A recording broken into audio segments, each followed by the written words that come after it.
Welcome everyone. My name is Mikey Mhenna. I'm the founder and director of afikra. I'm very excited to introduce our special guest, Jess Ghannam. Dr. Ghannam is a clinical professor of psychiatry and global health sciences in the School of Medicine at UCSF.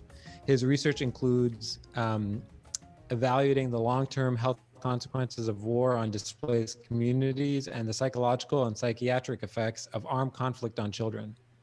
He has developed community health clinics in the Middle East that focus on developing community-based treatment programs for families in crisis. He is also a consultant with the Center for Constitutional Rights, Reprieve, and other international NGOs that work with torture survivors locally in the US. He works to promote and enhance the health and wellness of refugee, displaced, and immigrant populations from the Middle East, North Africa, South Asia, and has established a community-based health treatment, mental health treatment programs to support these communities. Jess is also the former president of the San Francisco chapter of ADC, Arab American Anti-Discrimination Community, and a member of the International Executive Committee of Al-Awda, the Palestinian Right to Return Coalition. In addition to that, he's also the co-host of Arab Talk with Jess and Jamal, a San Francisco Bay Area radio talk show about Middle Eastern affairs with his co-host, Jamal Dajani. Dr. Ghannam did his fellowship at Stanford, and he received his PhD from University of California, Berkeley, and his BA from University of Michigan. Jess, thank you so much for joining our afikra Conversations. Oh, Mikey, it's really a pleasure to be here today, and that was way too much of an introduction. It always sounds better than reality, you know, whenever I get introduced. But I really appreciate it, and I'm really excited about being here today. Okay, well, you can proceed to let us down. That was the peak. It's only downhill after this, well, exactly. It's only downhill. Well, let me ask you a question. So let's start at the beginning. So you grew up in the States. You're a Palestinian American. How did you first get interested in your area of work? Did you know as a young child that you wanted to sort of study mental health? Was that a thing? How did you get into this?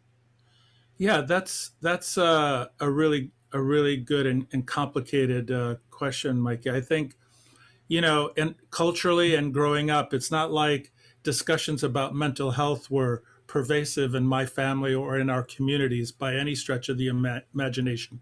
I think my entry point into this really came from an interest in science and an interest in the brain.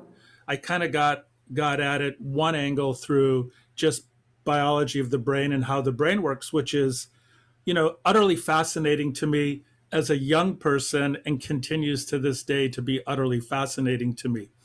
The other angle was, you know, when I was at the University of Michigan, I took a lot of philosophy courses too. So kind of a deep interest in like what makes people tick, what makes human beings tick. How did we evolve? How did we get here? And why do we have so many problems? So I think it's kind of a marriage, if you will, between kind of interest in the brain, interested in philosophy of the mind and philosophy of, you know, being human, and it kind of, you know, emerged into this, you know, interest in psychology and global health and, you know, trauma and torture survivors and displaced communities. So that's kind of the short version. Yeah. You know, I'm interested in, before we sort of get into some of your research, just thinking through your biography a little more. Sure.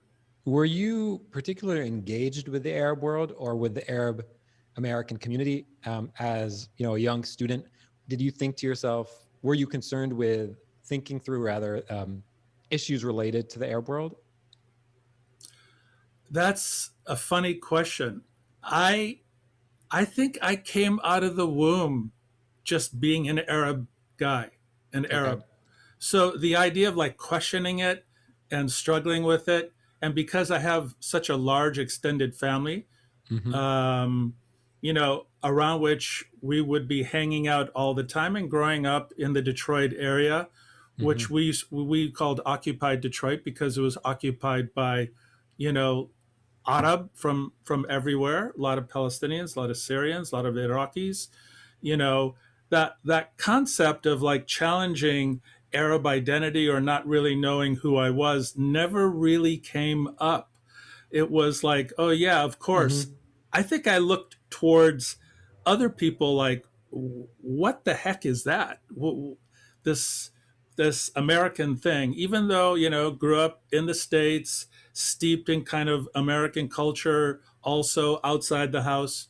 Um, it just never occurred to me to kind of challenge and to think through the consequences of being Arab, being Palestinian, growing up in that time. Now later on, all of those questions came up kind of on the back end, just because of all the cultural things that have happened in the last number of decades, where it's kind of forced all of us to kind of confront some of those things. Okay. Yeah, that makes sense. I mean, I find it interesting because it's not always a uniform experience. It's not. But yeah, that's interesting to know. So moving into some of your professional work, I'm going to put up a slide that I showed you prior to the interview, but this slide to me looks like a brick wall.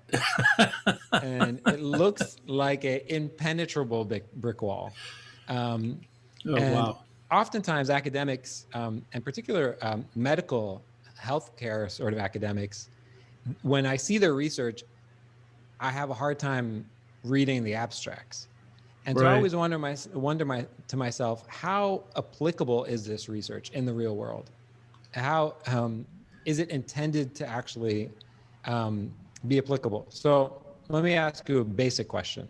If a 15-year-old asked you saying, what do you work on? What do you work on? Yeah. How would you explain it to a 15-year-old?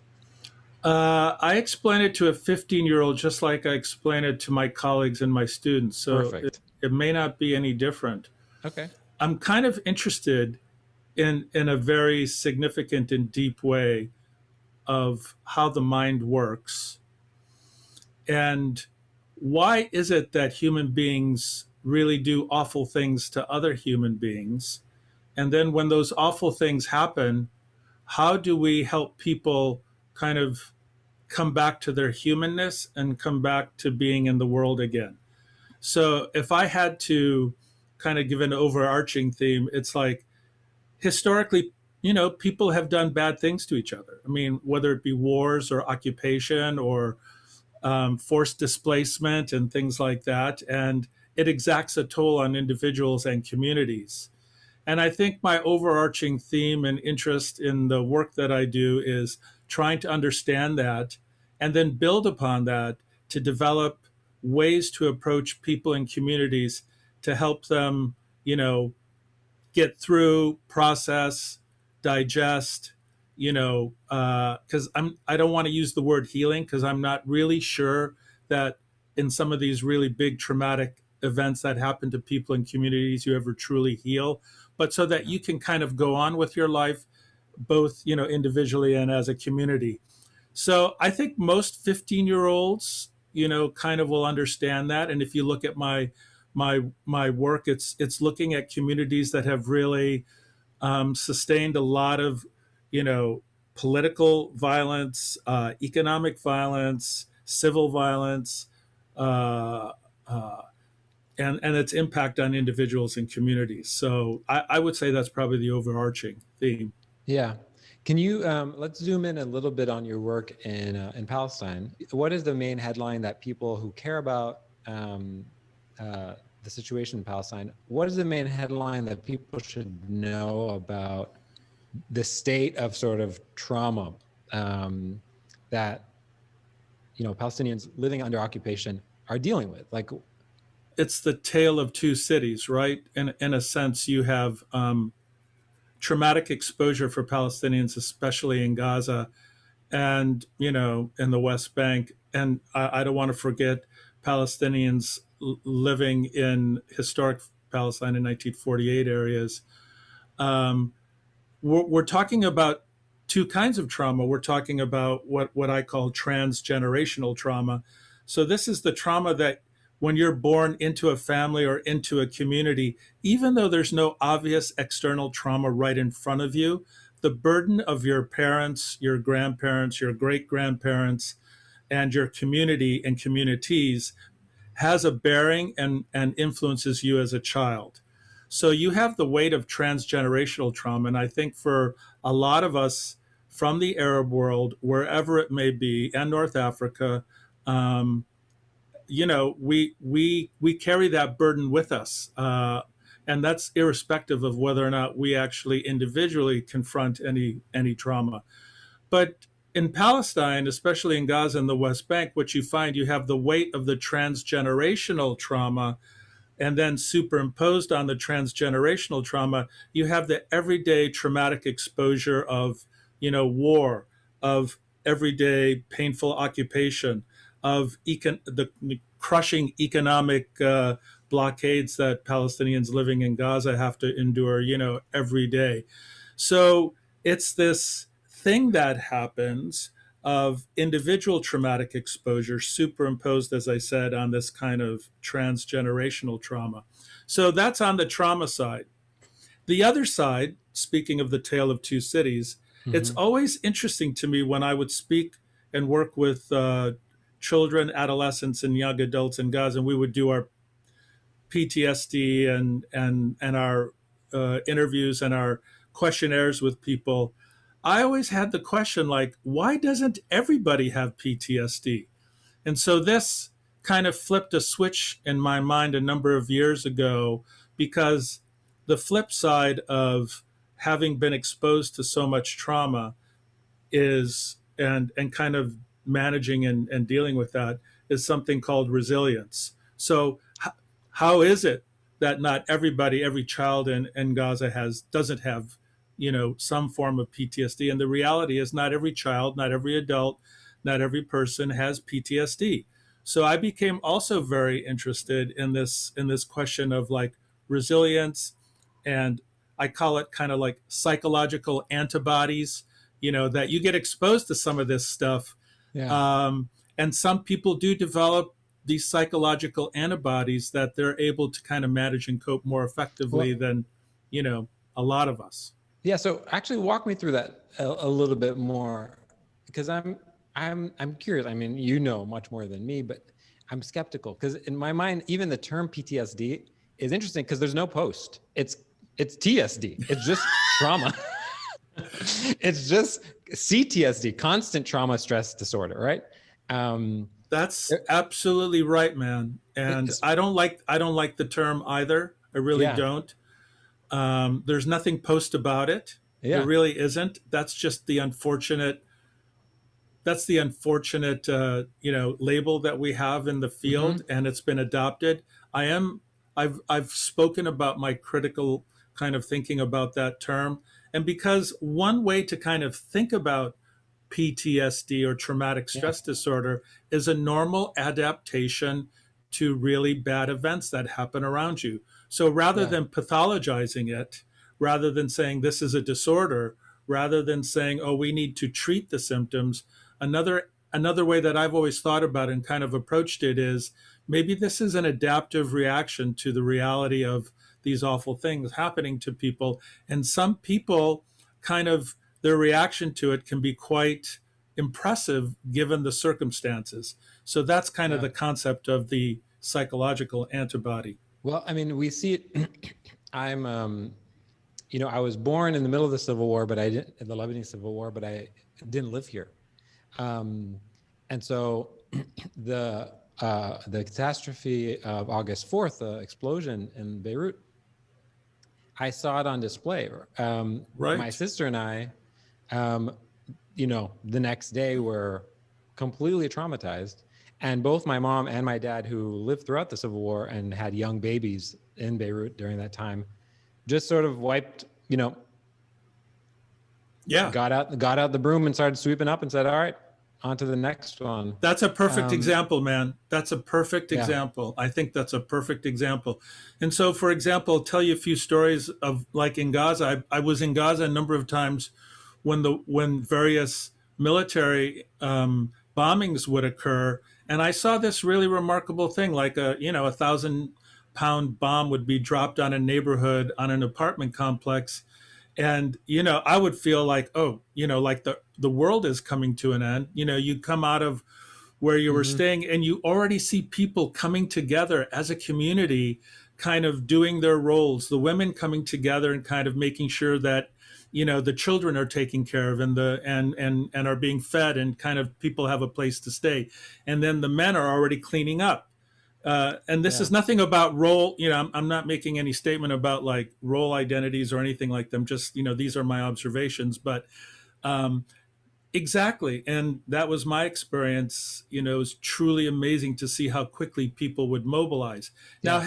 Now having said all that, because you have one of these slides of, from one of my talks up on the screen, you do see, however, even though people may be coping really well and getting their ability to kind of manage and be in the world is really, pretty impressive.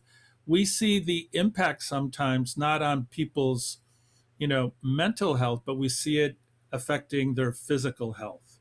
So we see high Okay. incidences of, diabetes, hypertension, high cholesterol, things like that. So, it may not necessarily show up as a psychological symptom, but it can sometimes show up physically and affect our overall health. So before we move on, and I want to talk about some of your political activism and some of the stuff that you're doing with Arab Talk, but before we move on, I want to talk about this slide. So in one of your talks, you talked about this idea of the one-to-one model breaking Yeah, down in places right. like Gaza. Can you just walk us through that a little bit? What is that idea of the one-to-one model, and some of the innovations that you worked on there? So the first time, it's a couple of funny stories about that. First time I went to Gaza, I said, well, I want to, this was, decades ago. I want to see your mental health facilities. I want to meet with psychiatrists, psychologists, and the people who were like hosting me and taking me around just started laughing, but they wouldn't tell me why they were laughing. So they drive me through the streets of Gaza City, and we get to somebody's house, and they say, "Here's the mental health service in Gaza," and it was the home of Dr. Iyad Siraj, and Dr. Siraj is kind of this heroic Palestinian man who passed away a few years ago, who basically established mental health services in Gaza. But the idea, the Western model that we have, and here in the Bay Area, in the San Francisco Bay Area, there is a shrink for probably every 4 or 5 people. I mean, the ability to get access to mental health care in the Bay Area, for example, is extraordinary. It's unbelievable. But if you go to Gaza, there's one psychiatrist for 1 million people. Wow. So, how are you going to wrap your mind around this concept of the Western model being primarily, if you're struggling with something, you call up an individual and you go sit in an office and you talk about what's troubling you one on one? That model's not going to work. It's not going to Yeah. work in most of the world. It's certainly not going to work in parts of the Arab world, in North Africa, and the Middle East and the Gulf, where I've worked, and it's certainly not going to work in Gaza. So we kind of flipped it around a little bit and came up with the idea of community intervention. So rather than necessarily intervening at the level of the individual, you think about engagement with families, extended families, and communities in naturally occurring places where people kind of are connected, and that's Yeah. families, schools, you know, uh, mosques, churches, things like that. So naturally occurring collectivities of people are places where you can, kind of engage around some of these issues. And rather than one-on-one, it's community engagement, which I think is a model that has worked very well, in some of my work in Palestine. And by the way, it's getting a lot of interest here in the States because our system here in the States is failing people. The Yeah. one-on-one model for mental health treatment is failing people. Yeah, I was going to say that the 1-to-4 ratio probably is true in San Francisco, but like across the Bay, not exactly. So No, there's it's yeah, not. No, so exactly. there is opportunity to do this, to use those same learnings. Let's sort of change gears for a second and move to talk about some of your political activism. I'm curious, for those people who don't know, what does the ADC do? And I'm curious for you to sort of talk about what your experience was working with the ADC. What do you think that work has done? How it's shifted in the last 20 years, particularly since 9/11? What is the ADC doing now? Wow, that's a long, complicated question, Mikey. My God, I don't even know if I can begin to take that on. But the birth of the ADC really, really came, I think, probably around the first Gulf War, in the 1990s, in a sense, because of, the attacks and, after the Iranian Revolution, after the gas crisis, most of the people on the call right now probably weren't even born at that time. But there was a lot of animus and negative projections being put forth towards, Arabs and people from that part of the world, starting in the late 70s and 1980s. And the ADC was developed initially to kind of confront some of the discrimination and negative stereotyping that Arabs were facing in the United States. So it was not that kind of compelling of work. It was important, but not as compelling, because a lot of those political forces kind of went their way. When it really got activated was after 9/11, obviously, when the amount of hate and vitriol directed toward Arabs, Muslims, people from North Africa, we all got lumped into the same group, really got activated. And so there was a call for action from the ADC just to confront, mostly politically and educationally, to right the wrong of the Islamophobia, the anti-Arab stereotyping that kind of flourished after 9/11. And I might add, maybe it kind of diminished a little bit, but it's back with a vengeance within our current political climate here in the States. The kind of anti-Arab, anti-Middle East, anti-Muslim, anti-person of color stuff is rearing its ugly head again. So this has been another time, when the ADC has been called and pressed into action more as a political and educational organization. Yeah. So just selfishly, since I have you in the room, as a mental health professional, yeah, what is happening? How can this be confronted locally? How can some of these stereotypes be broken down locally? I struggle with that every day, Mikey, just to be honest with you, because it takes a lot of courage, because on the one hand, there's so much fear I'm just going to talk locally about, the Bay, and just generally in the United States right now. There's so much fear and anxiety about coming out as a person of color, as an Arab. So that's on there's a lot of anxiety. Parents are worried about their children. Children are getting scapegoated and attacked in schools. It's not very pleasant, and it's open season. I mean, there's now in this country kind of a license to be hateful towards the other, and the other can be any person of color, African American, Arab, South Asian. I mean, just any kind of brown or black person. I think the way to confront it takes it's individual acts of courage to confront these individuals. But at the same time, it's a great opportunity, I think, for our communities to re-engage with these other disenfranchised communities, with the African American community, with the Latino community, with the Asian community, with the South Asian community. So building coalitions with other communities that are being attacked right now, I found, and making relationships with these people, I have found to be a great antidote against all of the stress associated with being a targeted community right now.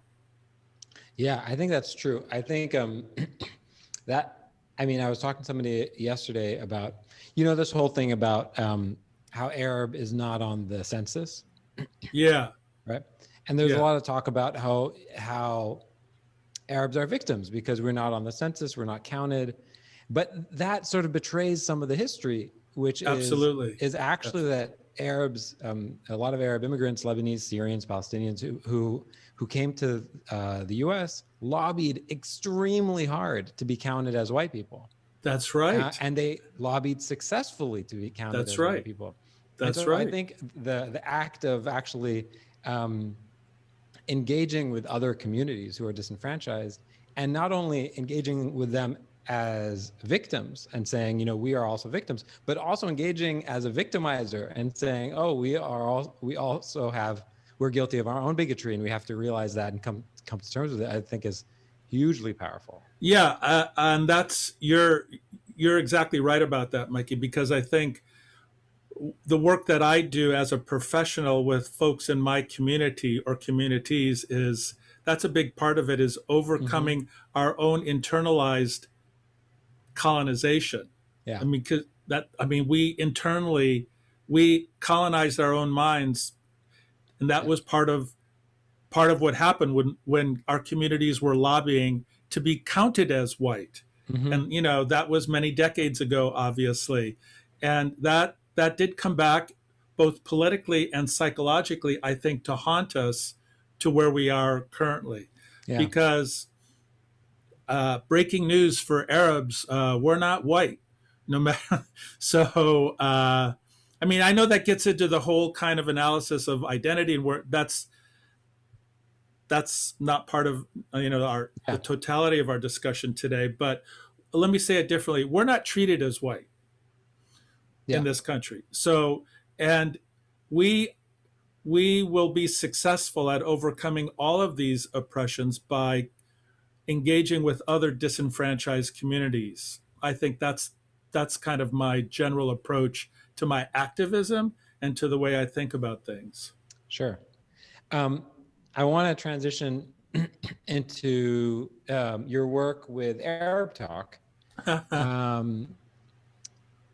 I think Arab Talk is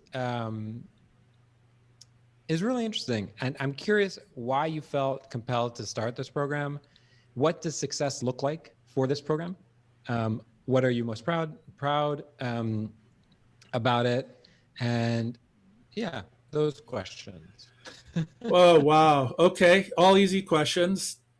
Yeah. It kind of came out of, to be honest, it came out mostly after 9/11, when my friend and my colleague Jamal Dajani and I were like scratching our heads about like our message, our who we are as human beings, who we are as people in our communities is not getting out there. We don't have a media voice really anywhere that's significant. Yeah. And then right around that time, I think it was 2002 or 2003, and this is the height of anti-Arab, anti-Muslim kind of attacks in the country. Freedom fries. Yeah, freedom fries, and the xenophobia was out of control. I got a call from a community radio station in San Francisco, KPOO, which is the oldest African-American, community-based radio station west of the Mississippi. And they said, we have an hour opening up, and we would like to have, your voice, meaning our community voice, be represented. And, we jumped on it. And that was, about, 17 years ago. Amazing. Now that I think about it. So we kind of have evolved over the years and kind of gone from just being a 1 hour show on a local radio station, 1 hour a week, to streaming internationally, to podcasting, to all of the different platforms that are out there right now, including Facebook Live and Twitter Live and all of those things. And we have a pretty good reach right now. I want to really let our people who are on really need to look at this great interview I did with some guy named Mikey Muhenna last week. We had a really great time talking with you, Mikey, about your work, and it was a fun interview to do. But it's so the basis for it is to get Arab voices, Arab perspectives out to people in the United States and beyond who don't have that opportunity, and to give the larger Western community kind of a sense of who we are as people, as communities, how we're diverse, what we share in common, how we're different. And, you know, that was kind of our idea, and it's kind of Yeah. really taken off. What can I So say? what have you been surprised by in the last 20 years? How much hate that is still out there. I mean, I'm kind of shocked. I mean, I'm kind of shocked that we still get hate calls that are really aggressive. I guess I'm not shocked by that. I take that back. I'm Hmm. it's you know, there's we get we get attacked. Facebook tries to shut us down. We get calls every week to the radio station, you know, attempting to shut us down. We're Yeah. not shut down, obviously. I shouldn't say I'm shocked by that, but Let the me real ask you shock. let me ask I you was getting a more precise question. sure. What about the Arab community has surprised you? Wow. On the what has shocked me about the Arab community is kind of, again, tale of two cities, kind of this kind of bifurcated thing. On the one hand, this newer generation, the kind of first, second, and now third generation of Arab adults whose parents and grandparents were immigrants to this country, how they've really taken on the cause of activism and engagement has been shocking in a real positive way for me. And I've just been really happy to see that kind of. I'm not going to say it's a renaissance. I'm not going to say we're in Andalusia or Granada again, you know, in the modern era. But there's a lot of great things going on among our communities right now in terms of arts, science, literature. There's a lot of awesome things. Hmm. On the other side, obviously, you know, we battle every day with freedom of speech in the academy. There are, you know, Zoom just shut down, and I don't know how many of our people who are listening and watching right now know about this, but Zoom shut down an academic presentation by, you know, a Palestinian professor here at San Francisco State University, Professor Rabab Abdulhadi, just shut it down because of pressure from, you know, other political forces. So again, it's a tale of two cities right now. Awesome emergence of the next generation of of Arabs who are really pushing the envelope, and yet at the same time, political forces that are reacting against that are just as strong as they've ever been. Okay, great. Well, I'm going to transition to our little quick fire Q&A, and then Okay. we're going to open it up to the audience. Okay, Okay. so first question is, what are you watching or reading right now? No Gosh. judgment. Okay, I'm just gonna say it. I love watching Mr. Robot. Which season are you on? I'm just starting season 4, the last season. Cool. So I love Mr. Robot. I don't know what to say. There's no judgment there at all. Okay. So Mr. Robot, I'm a big fan of Rami Malek and a big fan of Sam Ismail. So I have a lot of Arab pride, obviously, with that show. But there's nothing Arab about the show, obviously, in terms of its content. But it's beautifully written, beautifully acted, and the themes and the content and the relationships are really compelling. So it's the only thing I'm watching on TV right now, to be honest. Okay, great. All right, next is, who would you love to shadow for a day, past or present? It's going to sound kind of weird, but I think it would be Frederick Douglass, the Yeah. anti-slavery abolitionist from the early and mid 19th century in the United States. This was a man who was a slave who was freed and ended up being one of the most powerful speakers in the anti-slavery abolitionist movement at a time where, and we've not gotten past this, where this country was confronted with the original sin of slavery, and his attempt to confront that as an individual. I'm interested in how individuals who come from really oppressed kind of histories kind of come out of that and do extraordinary things. And Yeah, so Frederick Douglass would be probably on my list to spend a day with. great. Um, what do people most misunderstand about your work or your line of work, maybe? I think I'll say this, it's the same thing that I get from my family. Even though I'm a professor, I've been doing this forever. They always say, "What do you do?" Yeah. And these are from my family members, right? Although maybe they understand it.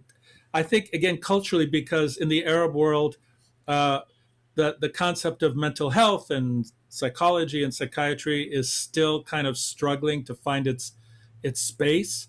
People have a hard time understanding just the basics of what I do. Do I treat? Do I do research? What am I exactly doing? So when you say what do people most understand, I would just say basically everything.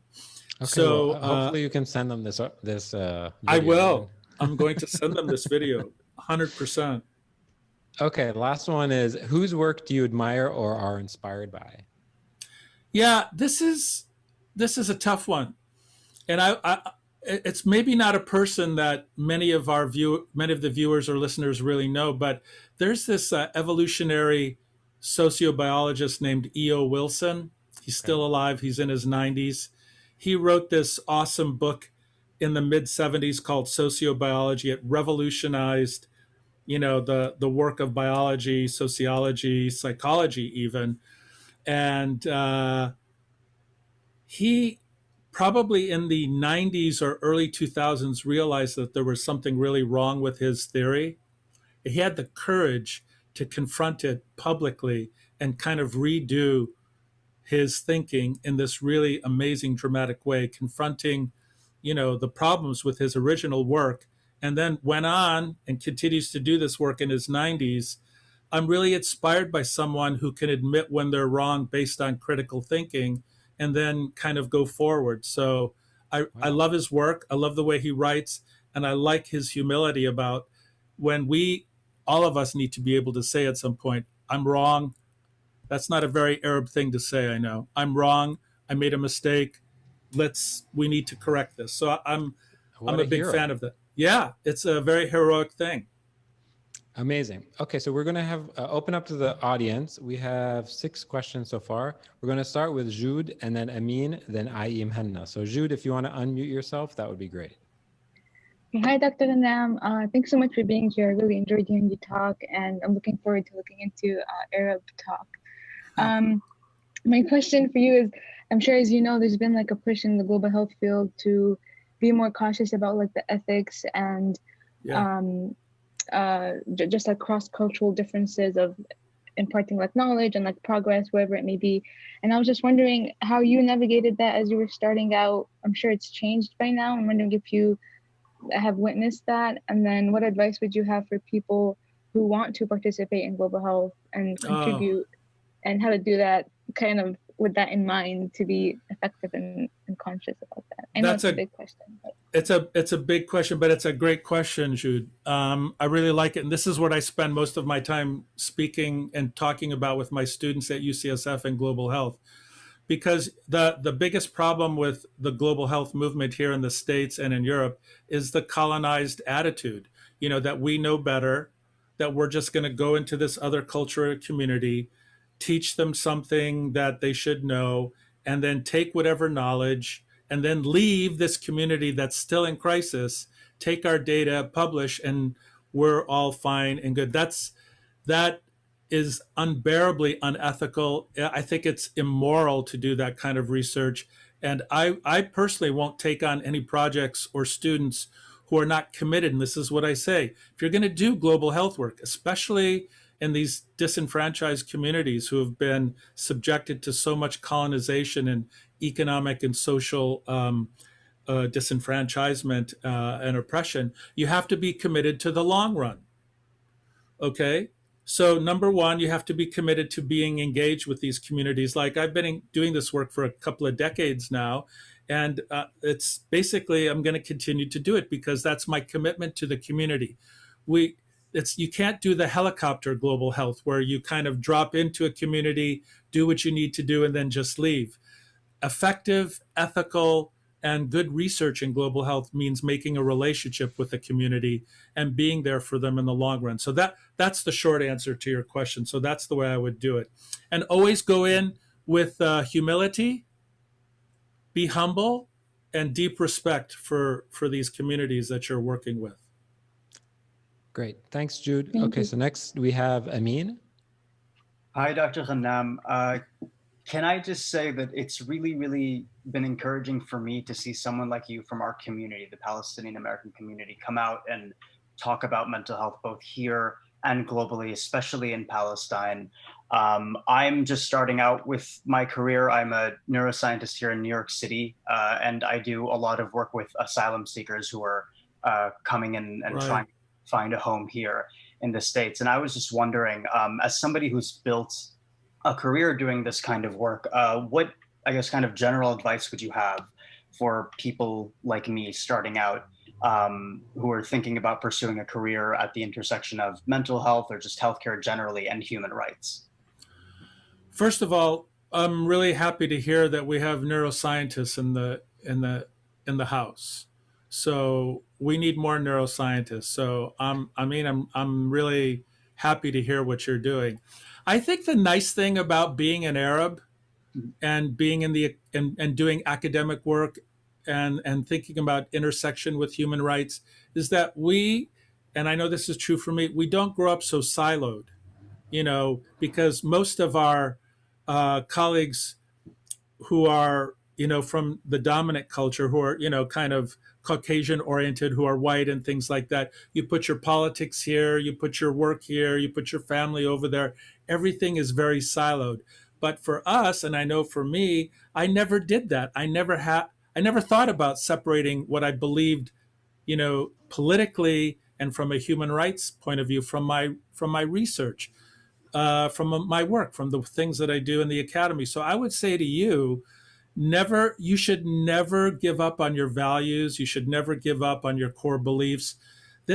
Now it's very in to kind of be interested in human rights and doing academic work. So it wasn't always that way. So this is a time when I think, bridging them together, doing your activist work, doing your academic work, and feeling good and proud about it would be my piece of advice. But to also say it's really hard. It's not that easy to do.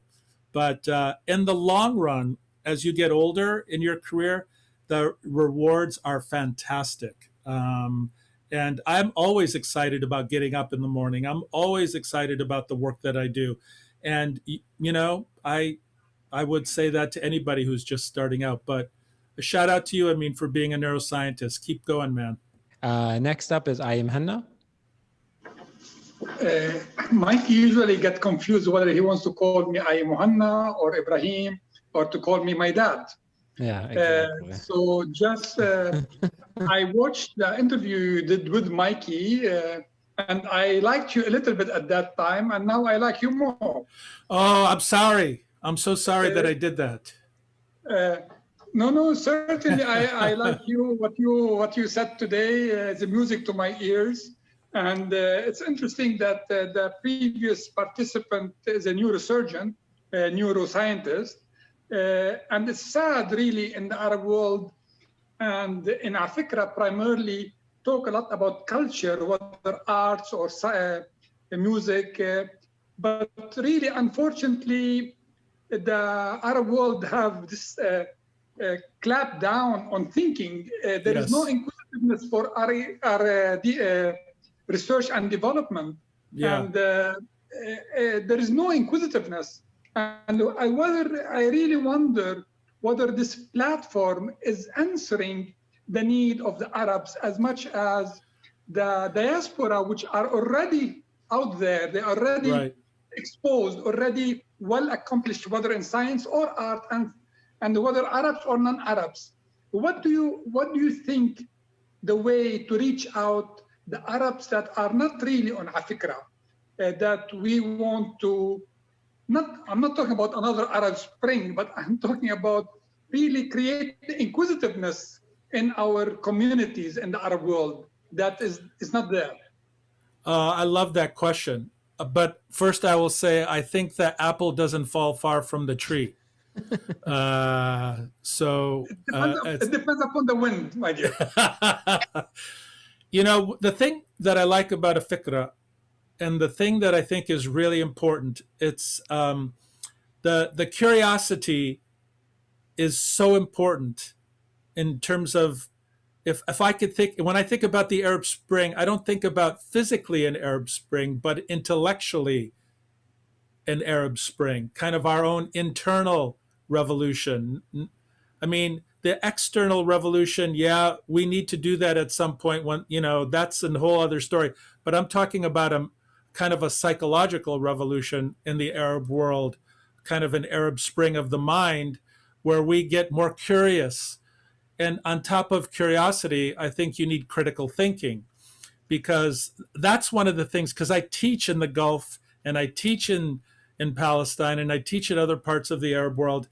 And it makes me really sad sometimes to see the lack of curiosity or the lack of critical thinking, which is what I think we need. And how to get it out there, I think it's going to be through the media. It's going to be like platforms like afikra. It's going to be platforms on social media or other things. I think that's unfortunately and fortunately the world that we have right now. And we just have to continue to push it, which is why I'm so happy and excited to do this conversation today. Because I told Mikey this, I can't find anything like afikra anywhere else. I've been looking. So we need to get the word out even more. Curiosity and critical thinking, you know, the two C's. Okay. Well, thanks, Dad, for the plug. And thanks, Jess. Okay, we got another question from Al-Radin. Al-Radin, I think I said that right. I think my name is backwards, so I've made it my last name my first, so it's Noor. Hi, Noor. Thanks. So another question from Noor. Go ahead, So Noor. I'm a speech and language therapist, and I do some work consulting with the Syrian refugee community with the kids there. Yeah. And I wanted to, just in the research that I was doing, and Mikey, you touched upon this a bit when you joked about it being called like TSD, and Dr. Ghannam, I know you brought it up with sort of even this idea of the transgenerational with the superimposed with the sort of daily exposure. Right. When the research out there uses PTSD so much, do you find that that is a misleading diagnosis? Absolutely. Absolutely. I think it's worse than misleading. I think what I am worried about is that it gets used as kind of a hammer to kind of further victimize people who have already been through horrific events, and it tends to pathologize them rather than, as I said, earlier, rather than thinking about it as a normal adaptation to a horrible situation. So rather than treating PTSD or TSD, rather than treating it as a disorder, I think there's a way to approach it in a way thinking about how is this a normal adaptive response to a really horrific situation. It'll make you think about it very differently. You won't be so quick to give medications, for example. You think about things that I think about all the time with people from displaced communities, is how to reconnect people back to their communities rather than just pathologizing it and, maybe giving them a medication. I'm 100% with you on that one. I think my other concern with the term too is generally as it is, PTSD refers to a singular event. Yeah, and I worry sometimes with the kids who this is an ongoing issue and the conflicts are ongoing, that it's their collective trauma is presented as a singular event. Yeah, and I could talk about that forever. And that's a complete disregard and I think disrespect of what's happened to the Syrian community, the community in Lebanon, in Palestine, all over. It's really disrespectful to look at it as a singular event. And when you look at it as a singular event, you end up having all these other problems in terms of, well, what do you do then? Interventions, treatments. It becomes really problematic. Great. Thanks so much, Noor. Our last question, I believe, is from Mona. Mona? Hello, Dr. Jess. I'm Mona Hamid. I'm talking from the UAE. I'm a physician here who just started to study genetics, and I do have an interest in mental health. I know that there's a lot of studies regarding the effect of hormones in our biology and disease, regarding the effect of war. But I wanted to see, from your point of view, if there's any positive outcomes, biologically and socially speaking. Specifically, like socially, I'm interested to see how do you think the war has affected the way communities communicate and come together. And then maybe we, by we, I mean us, like from somebody from the UAE, who our communities thankfully have not been affected by war recently. Maybe we don't. And psychologically speaking, and because our psychiatry is partly dictated by our biology, do you think that maybe the offspring of people who lived through war is more likely to be resilient? Dr. Mona, that's really a great question. I would say, yeah. I think under the circumstances, it's like I spoke about it a little earlier, and the psychological antibody that some children do develop from these, massive traumatic exposures that they have, that a lot of kids do develop coping strategies because of being part of a larger community or a larger family, do better than resilience. And I have lots of examples of that, because here in the States, what happens is that the lack of that community, a lot of kids don't have the resilience. So I compare it to what's happening, with the kids that I see in the Arab world versus kids here where they tend to be more disconnected. But do you think this is more social or biological in your point of view? Do you really want to know? I think I think it's both. But there have been studies regarding that. No, there have not. So I think you should do the studies. Inshallah. Inshallah. I just started. Thanks, Mona. Thank you. Anyone who asks me a question like that, I always say, yeah, great idea. You should do the study. Yeah, exactly. Thanks, Mona. That's great. So we're going to wrap up. Thank you so much to Jess for joining, Dr. Ghannam. Thanks, everybody. Thanks, everyone. Bye-bye.